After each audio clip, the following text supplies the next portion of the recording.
안녕하세요. 다정한 남각정 다락방TV입니다. 오늘도 저의 다락을 찾아주셔서 감사드리고요. 사연 시작해보도록 하겠습니다. 저는 제 인생이 완전히 바뀌는 계기가 있었습니다. 그건 바로 결혼이었는데요. 이제야 생각해보면 이래저래 후회스러운 게 참 많습니다. 꼭 해야만 하는 것도 아니었는데 왜 그리 해야만 하는 것처럼 그렇게 해버렸는지 말이죠. 신랑과 저는 선을 보고 만나게 되었습니다. 저희 엄마의 지인분이 신랑이랑 잘 알고 지내는 사이이다 보니 성화에 못 이겨 신랑을 소개받게 되었고, 나이가 30이 다 되어가니 저도 진지하게 만남을 이어갔습니다. 사실 선을 보고 결혼을 전제로 만난다는 생각을 하게 되니 작은 티끌이라도 마음에 들지 않는 부분이 있으면 맞춰서 살아야 하는 걱정을 자꾸 하게 되더라고요. 그렇게 저희는 서로 맞춰가며 8개월 정도 연애를 했고, 그 다음에 결혼을 할 예정이다 보니 연애 10개월 차부터는 거의 결혼 준비를 하느라 데이트의 개념도 잊혀져 가고 있었어요. 지금 생각해보면 제가 왜 그렇게 급하게 결혼을 서둘렀나 싶을 정도로 뭐에 홀린 것처럼 결혼 준비를 했습니다. 그렇게 상견례도 무사히 마치고 결혼만 앞둔 어느 날이었습니다. 신랑은 결혼을 2주 정도 남겨두고는 친구들과 마지막 총각 파티를 하고 오겠다고 했고, 저는 유난스럽다고 생각을 하면서도 잘 다녀오라고 했습니다.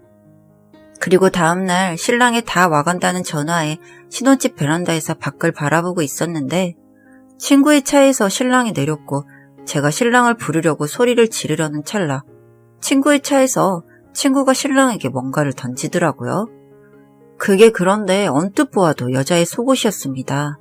저게 뭐지? 싶어서 계속 봤는데 신랑은 막 웃더니 다시 그 속옷을 친구의 차에 던지고는 집으로 올라오더라고요. 그런 신랑이 집으로 오자 물어봤어요. 당신 아까 친구 차에서 내리는 거 봤어? 친구가 태워줘서. 친구가 당신한테 여자 속옷 던지던데 그건 뭐야? 아, 그것도 봤어? 어제 총각 파티할 때 친구들이 신혼여행 가서 입으라고 커플 속옷을 선물 받았는데, 남자들끼리 징그럽게 무슨 속옷을 선물 받아 남사스럽게. 그래서 돌려줬어. 어제는 뭐하고 놀았는데? 그냥 술 먹고 밤에 카드 치고 한숨 잤지. 그래도 당신이 총각 파티 보내준 덕분에 좋은 술 많이 먹고 왔어. 우리 친구들끼리 한 놈씩 장가가는 날엔 비싼 양주 먹기로 약속했었거든. 숙취도 없네. 신랑의 이야기를 들어보니 그럴싸하긴 했습니다. 신랑 친구가 던진 속옷이 빨강색의 야시시한 속옷이었는데 그런 건 원래 신혼여행 갈 때나 신혼 때나 챙겨 입으니까요. 제가 괜한 의심을 했나 싶어서 서둘러 저녁 준비를 하고 함께 밥을 먹었고, 그리고 얼마 후 저희는 결혼식을 했습니다. 무난한 시간들이었어요. 엄청 뜨겁지도 않고 그렇게 밍밍하지도 않는 신혼생활을 보냈고, 급하게 한 결혼치고는 나쁘지 않다 생각하며 지내고 있었습니다. 그렇게 시간이 흘러 저는 결혼 3년 차에 주부가 되었고 임신을 하게 되어 직장은 휴직을 하게 되었어요. 임신을 하게 되고 배가 불러오니 신랑과의 관계를 하기도 힘들어졌고, 그런 부분에 있어서 신랑이 많이 힘들어하기도 했습니다. 그래서 주말이면 신랑은 친구들과 새벽 낚시를 하러 가거나 개모임을 하러 가는 날들이 많았는데, 그날도 새벽 낚시를 갈 거라고 신랑이 전날 저녁부터 친구 집에서 저녁을 먹고 간다고 해서 아무런 의심 없이 그날도 신랑을 보내주었습니다. 그리고 저는 태어날 아이를 위해서 모비를 만들고 있었고요. 그런데 그날 저녁은 여느 때와 달리 심심해서 언제쯤 오는지 궁금하기도 하고 뭐하나 궁금하기도 해서 신랑에게 전화를 걸었습니다. 여보세요? 여보세요? 당신이야? 수화기 너머로 들리는 알아들을 수 없는 작은 소리는 새벽의 조용함 때문인지 제 귓가에 조금씩 선명하게 들리기 시작했고, 자세히 들어보니 신음소리 같은 이상한 소리가 나고 있었습니다. 그리고 그 소리는 분명한 여자의 소리였고요. 그렇게 멍하니 전화기를 두고 몇 분쯤 흘렀을까요? 갑자기 신랑이 여보세요? 하는 소리가 들렸고, 제가 아무 말 없이 있으니 전화가 끊겼습니다. 그렇게 다음날 아침에 신랑은 전화가 와서는 아무것도 모르는 척 저에게 이야기를 했습니다. 어제 새벽에 전화 걸었어? 응? 모르겠는데. 난 일찍 잤는데. 내가 전화했었어? 아니, 기록이 있길래 뭔가 해서. 에이, 새벽에 무슨 잘못 눌렸나 보네. 그러게. 나 점심 먹고 들어갈게. 알았어. 그리고 전 이걸 어떻게 해야 하나 고민하고 있는데 드디어 신랑이 집으로 오고 있는 게 눈에 보이더군요. 가만히 보니 지난번과 같은 차였어요. 신랑은 분명 개모임을 하는 친구가 7명쯤 있는데 1박을 하는 날이면 꼭 몇 명의 같은 친구들과 다니던 게 생각이 났습니다. 뭔가 생각하면 할수록 찜찜하고 뒤가 구린 짓을 하고 있다는 것 같다는 촉이 오는 겁니다. 그래서 이런 내용을 빨리 알아내려면 휴대폰의 내용을 확인하는 게 제일 낫겠다 싶어서 그날부터 저는 신랑의 휴대폰을 열기 위해 노력을 했습니다. 비밀번호가 걸려있다 보니 그냥 볼 수가 없었기 때문에 며칠 동안은 안 보는 척 하면서 신랑 손가락만 보고 있다가 저는 결국 비밀번호를 알 수 있게 되었어요. 그 비밀번호 알아내는 데만 일주일은 걸린 것 같습니다. 그렇게 비밀번호를 입력하고 들어간 단체 카톡방을 보니 제가 모르는 단어들이 한가득했는데 그 속에서도 유추할 수 있는 건 신랑의 유흥업소를 다닌다는 것이었고 특히 원정으로 땡피텔이라는 곳을 가는 걸 알게 되었습니다. 친구들 7명이 있는 개모임방 이외에 땡피텔을 함께 다니는 친구들의 톡방이 따로 있었는데 그 카톡방의 내용은 정말 가관이었습니다. 저와 결혼하기 전부터 신랑은 친구들과 땡피텔이라는 곳을 자주 다녔는데 대전에서 부산까지 내려갈 정도로 거기에 미쳐 있었어요.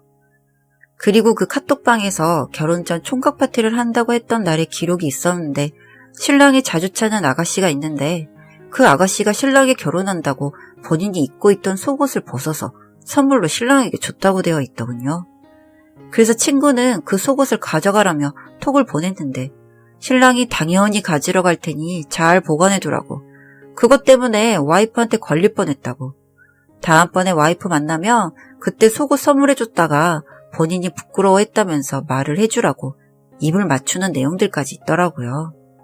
실제로 집들이를 할 때 그 친구가 저에게 총각 파티 때 속옷을 선물해줬는데 땡땡이가 부끄러워서 재수씨한테 못 주게 하더라고요. 그런 말을 했거든요. 그 카톡 내용을 보면서 얼마나 화가 나고 수치스럽고 눈물이 나던지. 그리고 최근 연락에 저장되지 않은 번호가 있었는데 아마 부산에 땡피텔 그 여자인 것 같았습니다. 오빠, 다음엔 언제 올 거야? 글쎄, 와이프 출산 전에 한 번 더 가야지. 그래? 다음엔 어떻게 준비해둘까? 다음번엔 친구 부친상 당했다고 하고 갈 거니까 그렇게 알고 있고. 알겠어. 오기 이틀 전에는 연락 줘야 해. 당연하지. 역시 구관이 명관이야. 그냥 생각해봐도 이 여자랑 신랑이 함께 관계를 해온 지는 5년 이상 되어 보였습니다. 그러니까 저를 만나기 전부터 신랑은 땡피텔에 자주 다녔고 고정적으로 만나는 여자가 있었던 거죠. 내용을 확인하는데 정말 구역질이 날 뻔했습니다. 그렇게 멀쩡하고 순수하고 깔끔한 척하던 남편도 그렇게 그 친구놈들까지도 정말 소름 돋을 정도로 시들지더군요. 그래도 이렇게 당하고만 있을 수는 없다는 생각이 든 저는 신랑의 휴대폰 내용을 캡처해서 제 휴대폰으로 옮겨두었고 혹시 모를 그 여자의 전화번호도 제 휴대폰에 저장했습니다. 며칠 동안 이걸 어떻게 해야 하나 생각하다가 전 이렇게 된 거 정면 승부를 하자는 생각이 들었습니다. 너무 화가 나기도 했고 이 방법밖엔 없다고 생각을 했거든요. 그래서 저는 그 여자에게 전화를 걸었습니다. 여보세요? 누구세요? 저 땡땡땡씨 와이프 되는 사람입니다. 몇 가지만 물어볼게요. 처음에 그 여자는 제 전화를 끊어버리더군요. 그래서 저는 그 여자에게 제가 묻는 말에 잘 대답해주지 않으면 상간적 소송을 걸겠다고 협박을 한 뒤에야 정상적인 통화를 할 수 있었습니다. 저희 신랑은 언제부터 만나신 건가요? 한 8년 됐어요. 고등학생 때부터 알고 지내다가 제가 땡피텔에서 일하고는 찾아온 거예요. 자주 만나나요? 한 달에 한 번 정도는. 혹시 저 이혼하는 거 도와줄 수 있어요? 네? 이혼할 건데 몇 가지만 도와주면 그쪽한테 아무 불이익 없게 할게요. 뭘 하면 돼요?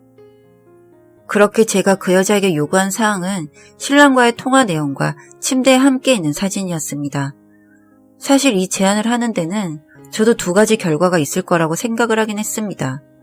이 여자가 바로 신랑에게 알리게 되면 뭐 이도저도 안 되고 그냥 가지고 있는 증거만으로 이혼 소송을 해야 하는 거고, 이 여자가 신랑을 아주 많이 사랑해서 자기 남자로 만들고 싶다며 제 부탁을 들어주지 않을까 생각했죠. 제가 이혼해주면 자신에게는 좋은 일일 테니까요. 이 여자가 고민하는 듯하니 저는 바로 또 그 여자에게 말했습니다. 부탁을 제대로 들어주지 않으면 땡피테를 바로 경찰에 신고하겠다고 말이죠. 제 협박이 먹혔는지 이 여자가 순순히 협조를 약속했고, 그렇게 3주 정도 지나서 증거를 받을 수 있게 되었습니다. 그리고 그 증거를 가지고 저는 시댁으로 갔습니다. 제가 오랜만에 어머님이 해주시는 저녁 먹고 싶다고 하며 남편도 시댁으로 오게끔 해둔 상태였었거든요. 그리고 그 자리에서 저는 이야기를 꺼냈습니다. 저 이 사람과 이혼하겠습니다. 그게 무슨 소리야, 여보? 다들 무슨 소리냐는 눈빛으로 절 바라보는데 저는 이런저런 소리도 별로 하고 싶진 않더라고요. 그냥 제가 준비해놓은 증거들만 눈앞에 펼쳐두었습니다. 음성으로 녹화된 통화 내용과 그 여자의 사진, 그리고 그 친구들과 카톡 내용을 보여주니 신랑은 아무 말도 못했고 시부모님들은 이게 뭐냐며 처음엔 이해조차 잘 못하시더군요. 그래서 차분하게 말씀드렸더니 시부모님은 처음에는 저를 말리시더라고요. 하지만 제가 계속 반응이 없으니 남자도 원래 호기심에 한 번씩 이럴 때 있다고, 특히 와이프가 임신 중이면 더 그렇다고 하는데 이게 무슨 쌍팔년도 개소리도 아니고 정말이지 정이 제대로 떨어지더라고요. 와이프가 임신을 했으면 더 감싸고 해줘야 하는 거 아닌가요? 그래서 저는 자리를 박차고 나오려고 일어났는데 그 순간 신랑이 힘주어 절 끌어다가 앉히는 겁니다. 서로 힘주고 있던 상태에서 벌어진 일이다 보니 저는 완전히 바닥에 쿵 소리를 내며 넘어지게 되었고, 임신으로 인해 배가 조금 나온 상태이다 보니 심하게 충격이 그곳으로 가게 되었습니다. 복통이 너무 심해서 구급차를 타고 응급실로 갔는데 스트레스와 충격으로 인해 아기가 잘못되었다는 결과만 들을 수 있었습니다. 뭐 상황이 이 정도까지 되어버리니 시댁 식구들도 더 이상 저에게 강요하지도 못하고 찾아올 엄두도 못했고 전 이혼 소송을 시작하게 되었습니다. 외도에 추가해서 폭력까지 해서 말이죠. 그렇게 이혼 소송이 진행 중이었는데 어느 날 그 여자에게서 전화가 왔습니다. 자기 좀 살려달라고요. 알고 보니 이 인간이 그 여자가 증거를 저에게 준 것을 알게 되어서 분한 마음에 그 길로 쫓아 내려가서 여자를 팼다고 하는 겁니다. 솔직히 그 여자를 제가 도와줘야 할 필요는 없는데 그래도 남자에게 맞은 그 여자를 모른 척할 수는 없었습니다. 그래서 그 여자에게 그냥 각오하고 경찰서에 신고를 하라고 했습니다. 신랑과 시댁 식구들은 또 하나의 비상이 걸린 거죠. 폭행을 했는데 합의는 절대 안 해준다는 상대를 만나고야 말았으니 말입니다. 그렇게 둘이 죽고 못 사는 건가 싶었는데 시온이라는 여자라고 막 해도 된다고 생각했을까요? 정말 하는 짓마다 이렇게 인간으로서 바닥을 보이는 놈과 제가 결혼했다는 게 얼마나 후회스러웠는지 모르겠습니다. 그렇게 이혼 소송은 뭐 당연히 잘 끝났고 위자료를 넉넉히 받게 되었습니다. 그리고 그 인간과 연결된 것은 다 싫어서 전 지방으로 내려와서 혼자 지내고 있습니다. 그 여자는 저도 솔직히 좋지는 않은데 저에게 마지막 연락이라며 근황을 알려주더라고요. 자기도 합의금 좀 세게 받고 일은 마무리 지은 상태이고 본인이 하던 일도 그만두고 이제 조용히 시골에 계시는 부모님 모시고 살기로 했다면서 저에게 고맙다고 하더라고요.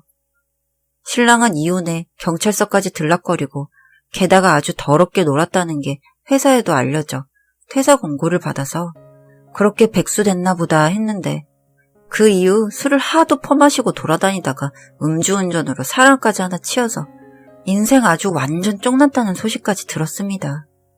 다 자업자득이죠 뭐. 이제 그 여자에게도 연락은 그만해달라고 말했습니다. 이젠 어떤 소식도 듣고 싶지 않아서요. 다만 제가 지키지 못했던 아이가 생각이 나는 게 조금 힘이 듭니다. 아이만큼은 정말 잘 키우고 싶었는데 말이죠. 저는 요즘 제가 할 수 있는 가게를 생각하고 있습니다. 마음도 좀 추스리고 몸도 추스르고 나서는 또 한 번 열심히 살아보려고요. 저도 제 인생이 결혼으로 이렇게까지 달라질 줄은 몰랐는데 정말 인생은 아무도 모르는 것 같습니다.